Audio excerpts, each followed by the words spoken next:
Bonjour Philippe Walter. Bonjour.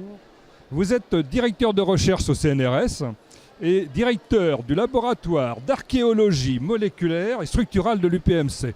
Moi, il me semblait que l'archéologie et la chimie, là où vous êtes actuellement, étaient deux domaines totalement différents.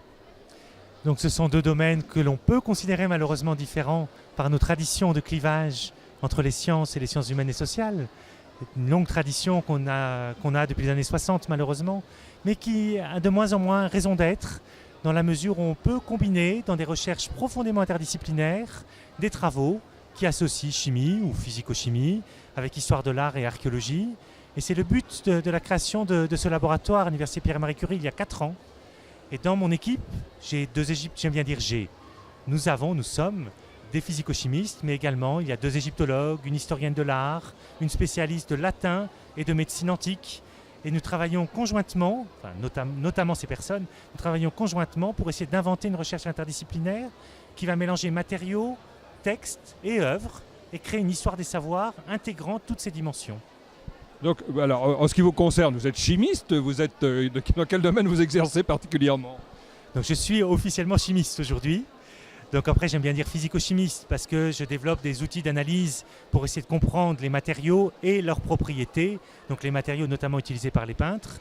Mais personnellement, j'ai une formation de physicien. J'ai un doctorat de sciences de la Terre en géochimie. Donc on voit un peu de chimie apparaître. Et je suis passionné d'archéologie et d'histoire de l'art. Et ça a toujours été ou c'est quelque chose qui vous est venu au fur et à mesure de l'avancée dans votre carrière professionnelle? Donc maintenant, ça fait plus bizarre parce qu'en vieillissant, le délai est beaucoup plus long, mais il y a déjà environ 35 ans, j'avais 14 ans, je savais que je voulais faire ce métier. Et j'avais envie d'utiliser des méthodes scientifiques pour l'archéologie, et notamment pour l'égyptologie, parce que j'avais ce rêve qu'ont beaucoup d'enfants, de devenir égyptologue.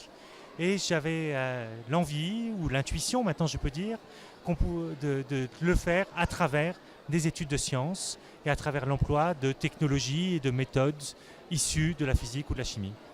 Alors moi j'ai une question qui me brûle un peu les lèvres, c'est de me dire finalement qu'est-ce que vous, Philippe Walter, avez-vous apporté justement à cette avancée dans la connaissance un peu de l'art, hein, et puis particulièrement peut-être est-ce qu'il y a quelque chose, un exemple significatif que vous souhaiteriez apporter à la connaissance des étudiants qui viendront sur le site de Médiachimie? Donc nous essayons, je prends un nous plus qu'un jeu, parce que c'est même toujours des travaux d'équipe et d'équipes interdisciplinaires, hein, ce qui est encore plus vaste dans le périmètre des personnes impliquées dans ces recherches. Nous essayons de comprendre dans quelle mesure les matériaux et la chimie ont été des clés de la réalisation des œuvres d'art. Donc très souvent, on regarde un tableau au musée du Louvre pour essayer de recevoir une sensation, une émotion par rapport à une image qu'on va reconnaître, savoir lire, représentation très souvent religieuse, et puis des couleurs et une harmonie colorée qui va nous induire une émotion. Ça, c'est un point. Mais si on se place dans l'esprit de l'artiste, si on prend Léonard de Vinci, par exemple, sur lequel j'ai travaillé, il y a 5 siècles, pour faire son projet de la Joconde, il avait cette très belle femme, la femme de Monsieur Giocondo, Lisa, Mona Lisa, qui était face à lui. Il voulait en faire son portrait d'une manière nouvelle, sans prendre les canons esthétiques d'autrefois. Et pour passer de cette standardisation préalable à une nouvelle manière de réaliser un portrait, il a dû inventer des nouveaux liants, inventer des techniques de broyage de pigments, ce que nous avons démontré. Et tout cela répond à une profonde préoccupation de chimiste, à une profonde préoccupation de formulation, de choix et d'élaboration de matériaux particuliers.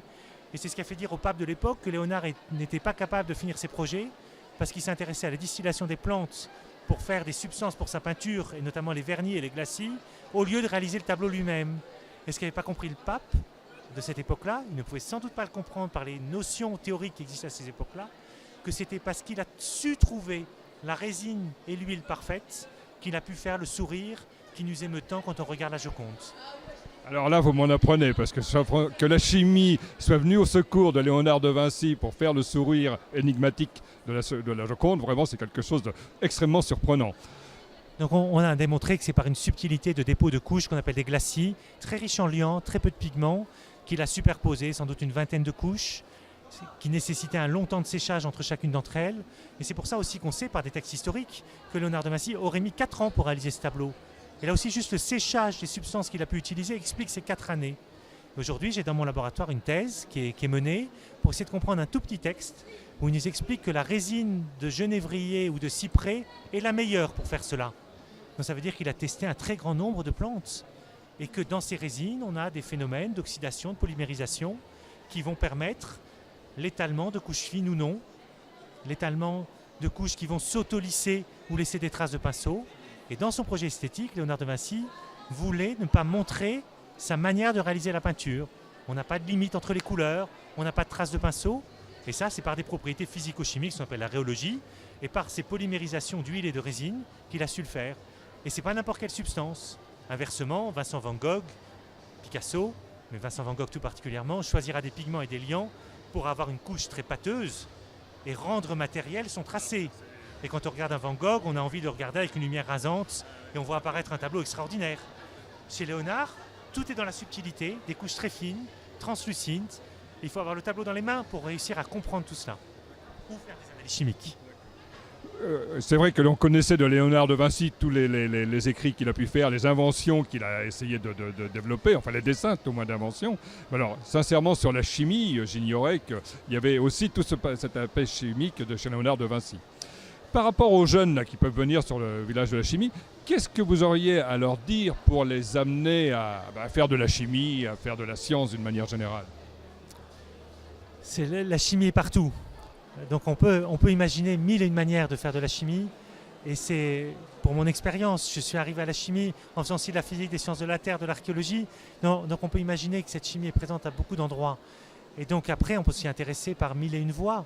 Et c'est ça, je crois, qui est très important aujourd'hui, c'est de réfléchir à toutes ces possibilités qui sont offertes, d'avoir des écoles d'ingénieurs ou des cursus universitaires qui vont proposer des approches interdisciplinaires. La chimie et l'environnement sont indissociables aujourd'hui.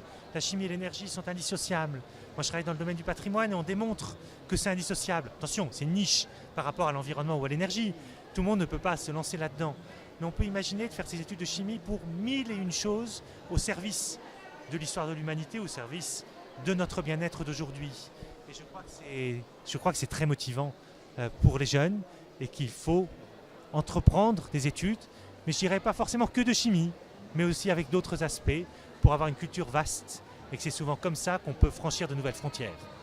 Avoir une culture un peu globale, quoi. Avoir une culture globale. Et moi, ce que je vois, c'est que aussi la chimie vient aussi à l'aide des artistes. Merci Philippe Walter pour tout. Et puis bon vent aux artistes. Merci beaucoup pour votre invitation.